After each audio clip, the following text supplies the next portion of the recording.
कराची। यहाँ एक नाम ऐसा है जिसे सुनकर खौफ भी होता है और एक अजीब सी शोहरत का एहसास भी। नाम है रहमान टिकैत। लियारी की तंग गलियों से निकला और देखते ही देखते पूरे शहर पर अपनी दहशत कायम कर ली। इसकी कहानी सच कहूँ तो किसी फिल्मी स्क्रिप्ट से कम नहीं। हाल ही में एक फिल्म आई जिसने उसके किरदार को पेश किया, लेकिन सोचने की बात यह है कि इसका किरदार कितना सच था या फिर कराची की सड़कों की असलियत कुछ और ही थी। आइए चलते हैं और खोलते हैं परत दर परत इस कहानी की सच्चाई को और जानते हैं कि कौन था रहमान टिकैत। तो रहमान को समझने से पहले हमें लियारी को समझना होगा। ये वो इलाका है जिसे कभी कराची की माँ कहा जाता था। एक दौर था जब यहाँ से बॉक्सर और फुटबॉलर निकलते थे, लेकिन वक्त ने ऐसी करवट ली कि गरीबी ने उसको घेर लिया और सरकारी अनदेखी की वजह से ये धीरे धीरे जुर्म की नर्सरी बन गया। लियारी में ऑर्गेनाइज क्राइम की नींव इन दो शख्सों ने रखी, दाद मोहम्मद जिसे दादिल भी कहते थे और उसका राइवल हाजी लालू। इन दोनों ने पूरे इलाके को आपस में बांट लिया। ड्रग्स, हफ्ता वसूली, इनका काला साम्राज्य चल पड़ा था और कह सकती ये दोनों लियारी के पहले डॉन थे। और इसी जुर्म की दुनिया में एक नए लड़के ने कदम रखा, एक ऐसा लड़का जो जल्द ही अपने उस्तादों से भी आगे निकलने वाला था। और यहीं से शुरुआत हुई रहमान टिकैत की जुर्म की सफ़र की। शुरुआत में हाजी लालू की नज़र पड़ी एक तेज तर्रार शातिर लड़का पर जिसका नाम था सरदार अब्दुल रहमान बलोच। अब इसका परिवार पहले से ही छोटे मोटे जुर्म में था, तो लालू ने इसे अपने साथ ले लिया। और फिर क्या था, देखते ही देखते ये लड़का छोटे मोटे फ्रॉड से निकलकर एक्सटॉर्शन, किडनैपिंग, यहाँ तक कि मर्डर जैसे संगीन जुर्मों में हाजी लालू का राइट हैंड मैन बन गया, उसका सबसे भरोसेमंद आदमी। जुर्म की दुनिया का एक ही उसूल है, भरोसा। जब ये टूटता है तो सब कुछ बिखर जाता है। हुआ ये कि किडनैपिंग से मिली फिरौती की एक मोटी रकम में गड़बड़ हुई। सारा शक सीधा रहमान पर गया। हाजी लालू को लगा कि सबसे खास आदमी ने ही उसे धोखा दिया है।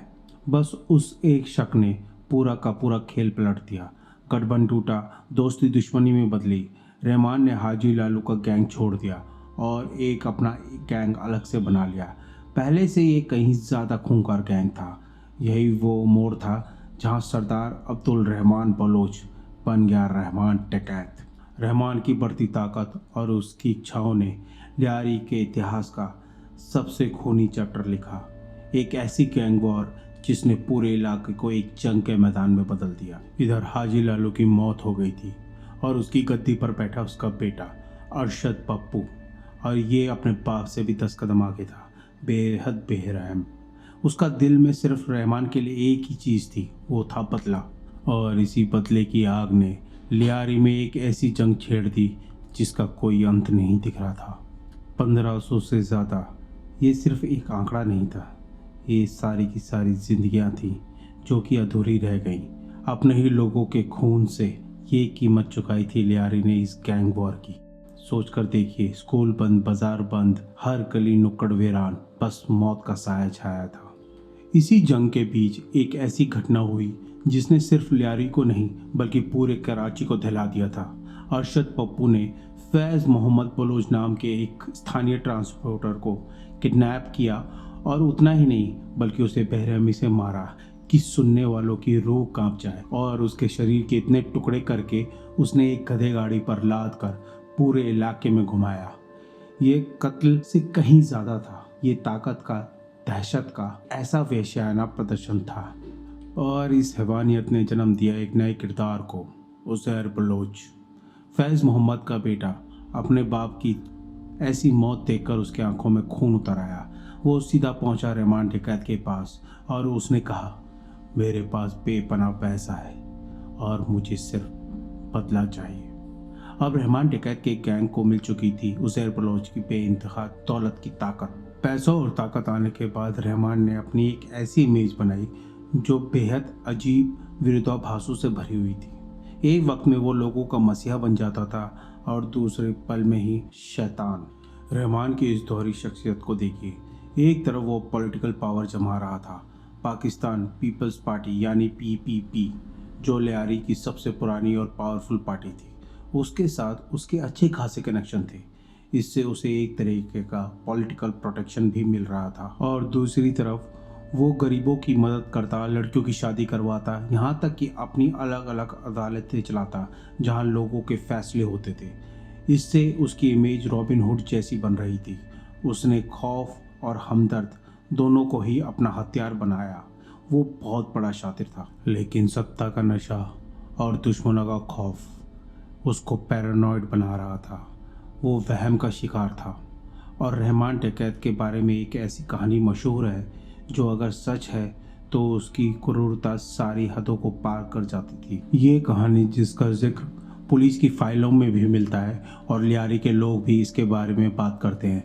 कहा जाता है कि रहमान को शक हुआ था कि उसके घर में ही कोई भेदी है जो उसके दुश्मन गैंग को खबर पहुंचा रहा था और उसका शक अपनी सगी माँ पर जा टिका। आगे की कहानी ये थी कि उसने अपनी ही माँ का गला घोट दिया और फिर उसे पंखे से लटका दिया ताकि सबको लगे कि ये एक सुसाइड है। अब इसका कोई ठोस सबूत तो है नहीं, लेकिन ये अफवाह ही उसकी वहशे इमेज को और ज़्यादा गहरा कर देती है। आखिरकार सरकार का सब्र जवाब दे गया। उन्होंने लियारी को साफ करने का फैसला किया। तारीख थी 9 अगस्त 2009। पाकिस्तान के मशहूर एनकाउंटर स्पेशलिस्ट चौधरी असलम ने एक पुलिस एनकाउंटर में रहमान टिकैत को मार दिया। एक चैप्टर खत्म हुआ, एक युग अंत हुआ, लेकिन ये लियारी के अमन की शुरुआत बिल्कुल नहीं थी। रहमान की मौत ने लियारी में एक पावर वैक्यूम, एक खालीपन छोड़ दिया था और इस खालीपन को भरने के लिए उससे भी ज़्यादा खूंखार शख्स सामने आया, क्योंकि अभी भी बदले का चक्कर पूरा नहीं हुआ था। अब लियारी का नया बादशाह था उज़ैर बलोच और उसकी ज़िंदगी में बस एक ही मकसद था, अरशद पप्पू से अपने बाप की मौत का इंतकाम। और इस मकसद ने उसे रहमान टिकैत से भी ज़्यादा बेरहम और ख़तरनाक बना दिया था।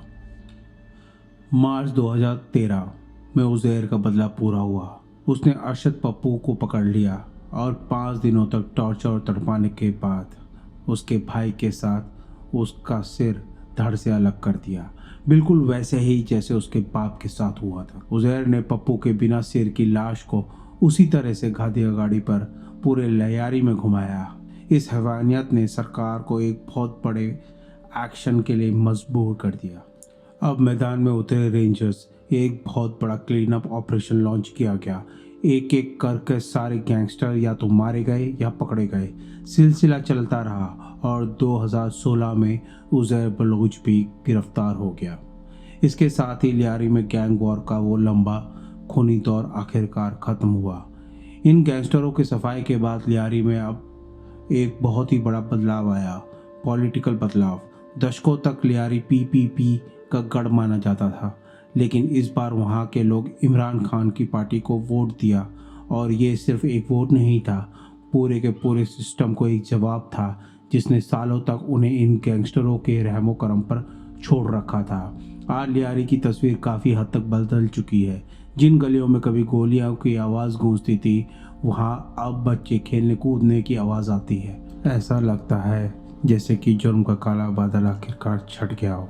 लेकिन आखिर सवाल तो अभी भी बाकी है कि सिर्फ गैंगस्टरों को ख़त्म करना जाना काफ़ी है?